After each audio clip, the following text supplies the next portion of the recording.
Okay, so I posted a video about how I wanted the left and the right to come together to join forces and actually fight against the government. A lot of people want to know it. Now you want African Americans to work with who? Okay, welcome back. How are you guys doing? Thank you to my return subscribers. I really appreciate y'all. And if you're new here, thank you. On this channel, we talk about everything trending. Whether it's from the news on the internet, we bring it down here. We had our comment. You can add your comment down there in the comment section respectfully. And if you like this kind of content, please do not forget to subscribe and turn on your bell notification. For that, I say thank you. Let's just dive right into it. Yes, you heard that right. Now, the African Americans have to work with who? That's what these ladies and many, many more putting on the social media. That it is time for the African Americans to come together for us all to work together so the government can pay us attention. And a lot of people are saying, no way, you want the African Americans to work with you because currently the government is not working for you as well.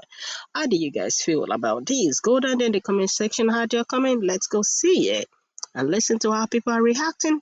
Credit to the creators. Okay, so I posted a video about how I wanted the left and the right to come together to join forces and actually fight against the government. And when I say the government, I'm not saying, oh my God, I regret voting for Trump. It's Trump. It's all the Republicans. They're all so bad. When I posted that, it was intended so that they realized everyone is bad. Not just Trump, not just Clintons. They're all owned. They're all owned by AIPAC. They're all owned by Israel. Crystal Beth, let's not play this game. Is this y'all new thing now? Now y'all want to be fucking kumbaya? No, bitch, thoughts and tariffs. This is what y'all voted for. Look here, meth head Methany. The only reason you want to come together is because you realizing your vote affected you. You realize that man don't give a fuck about y'all. You thought because you was white, blonde, and Botox the fuck out that you are going to survive these 4 years. No, bitch, none of us are surviving. Maybe next time you will understand that racism is very fucking expensive. And it doesn't just cost us, it costs you too. Now y'all want to be against Israel. We told you that shit during the fucking election. That motherfucking office was bought and paid for. Y'all didn't give a fuck. Y'all just wanted the illegals gone. Y'all wanted black women at the bottom. Y'all wanted y'all whiteness not to be shameful. How the fuck does it look now for y'all? Kinda crazy how y'all want unity after y'all fucked over everybody. Let me make something very fucking clear to you. I will not unify with a racist, a bigot, an idiot, a homophobic, a transphobic, an anti-Muslim, anti-black. We don't want to unify with y'all asses. Y'all fucking disease. All of a sudden, y'all want to be MAGA no more. No, stay your ass where you at. Remember, the country is burning down because of you. You and your people. You and your cult. This is not We Are the World. The world is burning because you decided to put that man in office. Cause bitch, we didn't vote for him. Now take your licks like you supposed to. And remember, we give no fucking sympathy. Y'all didn't have any. Somebody said that foundational Black Americans would not be rooting for the downfall of America because this is the country that our great-great-great-grandparents built. And I would just like to say, you're half right. And before anybody tries to come and question me, baby, I'm 6 generations deep in this bitch. And I know exactly who and where I come from. So let's get into it. Yes, our family members, our ancestors, our people built this country. By 1860, 4 million enslaved people produced well over 60% of this nation's wealth.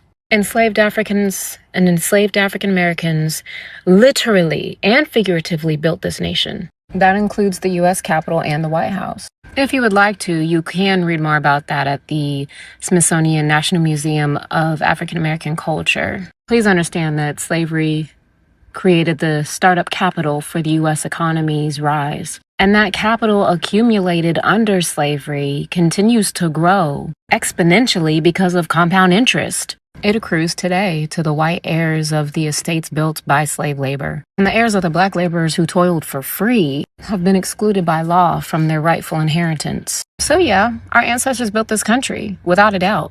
And then this country denied them their 40 acres and a mule that they were promised. And then this country passed black codes to put them back into legal servitude. And then created sharecropping to keep them economically trapped. Used redlining to deny them home ownership.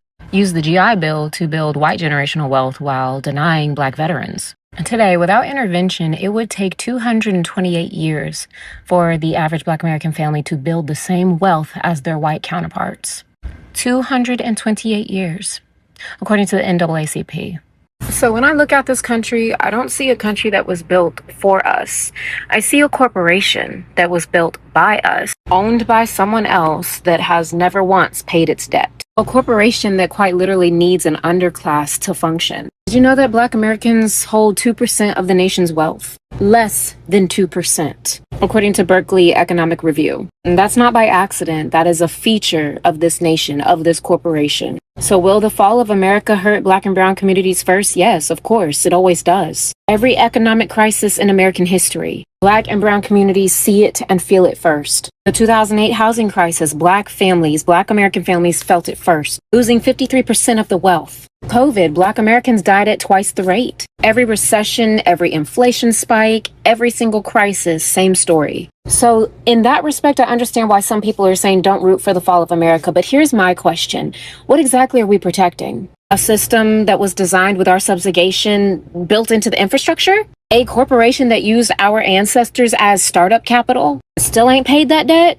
Instead of saying that I'm rooting for destruction, I'm just going to say that I'm rooting for something better to be built in its place. You wouldn't renovate a house whose foundation was built on the bones of your ancestors and call it home. Let me tell y'all something. Don't believe this bullshit ass news about Iran going to be attacking America. If something happens to America, the government did it. If something happens here on government soil from Iran, the government did it. I am noticing that this president is using every reason possible to abuse these war powers already. I just read an article where they're trying to say that Iran conspired to attack California with drones. Of all places, California. They're going to attack California for what? What's here? What are they going to attack with drones here in California? For what? That's so that he can have security here in California to do his bidding. Let's just call it what it is. He's using the war in Iran so that he can unleash security all over in democratic states, claiming, oh, they're threatening here. So we need to put security out there. We need to put ICE out there. Just so you know, just in case something pops off, let's go ahead and put security out there. When we were battling Iraq, we didn't even have this.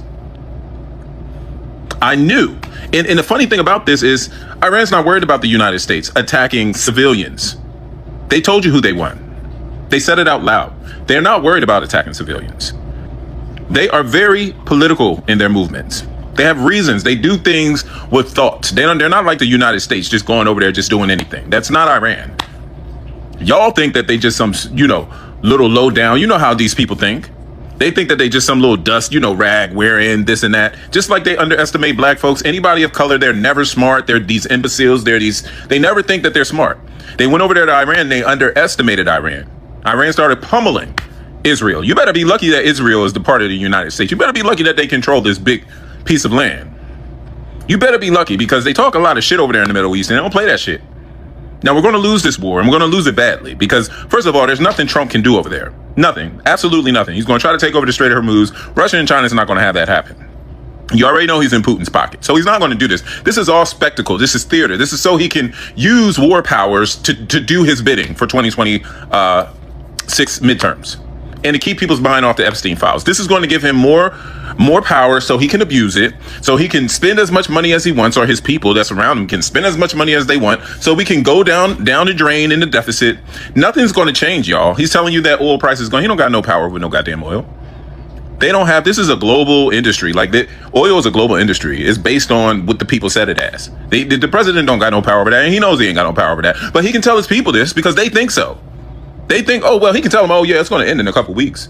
Just give it a couple weeks. And then a couple weeks come. Oh, we're going to be out there for, just bear it out for another 2 months.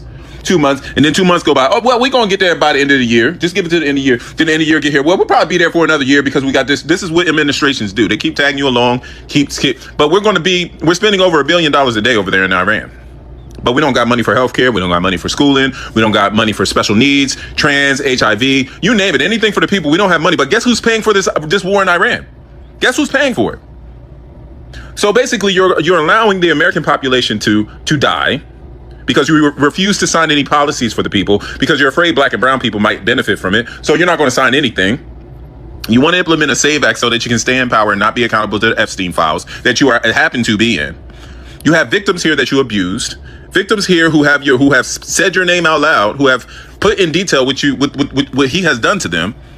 and he doesn't want to hold account. You have other people in power who want to be hidden in these files. You have Pam Bondi who's protecting these files, and he's losing popularity all over America. Like, nobody is really rocking with this president. Even his own people are turning on him. So when you lose public support like you lost, nobody wants to be over there in Iran. We have Americans who are dying. We go over there bombing schools with children in them. They asked him, did you hear what do you got to say about the bomb from the United States on the children? I didn't hear about it. That's what he says. 100 and something children just dead from your actions in war, and you didn't hear about it. It makes me think, well, what did you hear about? Did you hear about anything that's happening over there? Are you even part of this war? Or are you really starting to lose your mind and you don't know what's going on? We are at war, y'all. This is not an excursion. We have dead soldiers and even more wounded. Okay, this is now straight up war. There is no in between. Call it what it is. He wasn't going to tell y'all that because he wants to use specific language so he can beat around things. But we knew what it was. We already knew what it was. Anytime you drop bombs on someone's territory, you're at war. If you was the prince, if you was the king, if you was the queen, and someone came over in your land, they dropped a bomb on and killed your people, you wouldn't think you would be at war? You'd just be like, oh, well, this is an excursion. No, you would be at war. You would be at revenge mode. Not only that, you killed the supreme leader. You killed their Ayatollah Khamenei, the supreme leader of Iran. And you expected people to just sit there like, oh, okay, well, back to business. You wouldn't expect us to do that if they killed, the president of the United States. You wouldn't expect us to be sitting there like, oh, well.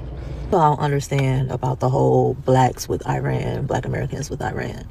Like, I understand that you don't like our president. I understand that everything in America is not great, especially when it comes to us. And why y'all think that, at least I'm trying to assume, because I'm trying to understand the logic, that it would be better anywhere else is mind-boggling to me. These people do not care, about black Americans at all. We have a lot of freedoms here in America. All of us do. Black, white, don't matter. And at the end of the day, if they destroy this place, black Americans, you don't have nowhere to go. Like these immigrants always saying, they got a home to go back to. You know what I mean? And to be honest, I'm going to keep it real with you. And this is not to say if anything happens to America, if you think the world is going to be peaceful after that, you are sadly mistaken. This shit is about power, money and power.